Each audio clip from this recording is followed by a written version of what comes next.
ज्या प्रकारे आपला देश त्यांनी बदलला आपण सगळ्यांनी ते बघितलं. हा जो त्यांचा अनुभव आहे या अनुभवातनं आपल्यालाही जीवनाचं ज्ञान मिळावं हा खरं म्हणजे याच्या पाठीमागचा उद्देश होता. आणि जे मोदीजींनी सांगितलं पॉझिटिव्हिटी, प्रत्येकामध्ये सकारात्मकता असली पाहिजे. चॅलेंजेस तर आहेतच, जगात असं कोणी नाही. जगातला सगळ्यात श्रीमंत माणूस आहे त्याच्यासमोर चॅलेंजेस आहेत आणि सगळ्यात गरीब माणूस आहे त्याच्यासमोर चॅलेंजेस आहेत. प्रधानमंत्र्यांसमोरही चॅलेंजेस आहेत आणि तुमच्यासमोर चॅलेंजेस आहेत. पण या सगळ्या चॅलेंजेसला सामोरं जात असताना सकारात्मकता, पॉझिटिव्हिटी हा जो एक मंत्र त्यांनी दिलेला आहे तो मला असं वाटतं आपल्या सगळ्यांकरता अत्यंत महत्वाचा आहे. दुसरा त्यांनी दिलेला मंत्र म्हणजे स्वतःशी स्पर्धा करणं, इतरांशी स्पर्धा. आपल्या मित्राला किंवा मैत्रिणीला किती मार्क मिळतात त्याच्यापेक्षा मला मागच्या वेळेस किती मिळाले होते, माझं टार्गेट काय, मी ते कसं मिळवणार, ही स्पर्धा केली तर मनातली भीतीच निघून जाते. शेवटी आपल्या सगळ्यांना याची कल्पना आहे की आपल्या जीवनामध्ये सगळ्यात महत्वाची गोष्ट जर काही असेल तर आपल्या मनातल्या भीतीवर विजय मिळवणं.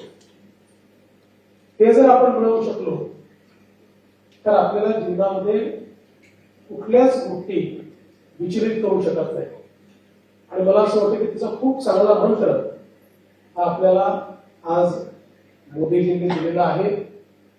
आणि त्याचसोबत केवळ आपल्यालाच नाही तर आपल्या घरच्यांनाही मंत्र दिलेला आहे, आपल्या टीचर्सलाही मंत्र दिलेला आहे. त्यामुळे तुमचा मंत्र हा तुम्ही समजून घ्यायचा आहे, घरच्यांना समजावून सांगायचा आहे आणि टीचर्सला समजलेला आहे. त्याच्यामुळे मला असं वाटतं की खूप चांगल्या प्रकारे आपल्या जीवनाचा पुढचा रस्ता कसा असेल या दृष्टीनं एक चर्चा या ठिकाणी झाली आहे. मला अपेक्षा आहे की तुम्हाला देखील आवडली असेल. आवडली ना? आवडली? त्यातनं नवीन शिकायला मिळालं की झोपले होते, जागे होते ना सगळे? मला असं वाटतं की निश्चितपणे की आता युट्यूबवरही उपलब्ध आहे. त्यामुळे जर पुन्हा पाहायची इच्छा झाली तर ती पुन्हा एकदा बघा. त्यातले काही मुद्दे तुम्हाला आवडले असतील तर ते मुद्दे पुन्हा एकदा बघा आणि त्यातनं पुढच्या काळामध्ये म्हणजे बघा हा कार्यक्रम काही तुम्ही इथे आले, कार्यक्रम बघितला, निघून गेले एवढ्या गोष्ट सीमित नाही आहे.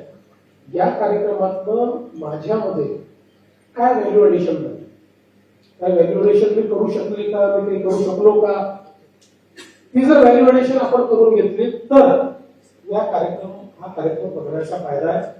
मला विश्वास आहे की तुम्ही सगळे व्हॅल्यू एडिशन कराल. ज्या लिडरशिपच्या क्वालिटीज त्यांनी सांगितल्या, ज्या एकमेकांसोबत घेऊन काम करण्याच्या क्वालिटीज त्यांनी सांगितल्या, या सगळ्या गोष्टींवर आणि एका दिवसात सगळ्या गोष्टी होत नाहीत आपल्यालाही माहिती आहे. पण हळूहळू प्रॅक्टिस केली तर या सगळ्या गोष्टी होऊ शकतील. शेवटी जी माणसं असामान्य दिसतात ती जीवनात सामान्यच असतात. पण सामान्य माणूस जेव्हा काम करत करत असामान्य काम करतो त्यावेळेस तो असामान्य होतो. आणि म्हणून आपल्याकडे प्रत्येकामध्ये ती असामान्य होण्याची कॅपॅसिटी आहे, ती क्वालिटी आहे. फक्त ती आपल्याला समजली पाहिजे आणि त्याच्याकडे आपल्याला जाता आलं पाहिजे. या दृष्टीने आजचा कार्यक्रम फार महत्वाचा होता. मी सगळ्यांना खूप शुभेच्छा देतो. तुमच्या जीवनामध्ये तुम्ही जे जे स्वप्न बघितलेलं आहे ते पूर्ण करण्याची क्षमता, ताकद ही तुम्हाला मिळो ही देखील मी प्रार्थना करतो. तुम्हाला येणाऱ्या परीक्षेकरता मनापासून शुभेच्छा देतो. पण आता यावेळीची परीक्षा ही टेन्शन शिवाय, विदाउट प्रेशर, विदाउट टेन्शन ही आपण निश्चितपणे त्या ठिकाणी परीक्षा देऊया. एवढेच सर्वांना शुभेच्छा. खूप खूप धन्यवाद. खूप खूप शुभेच्छा. एबीपी माझा, उघडा डोळे बघा नीट.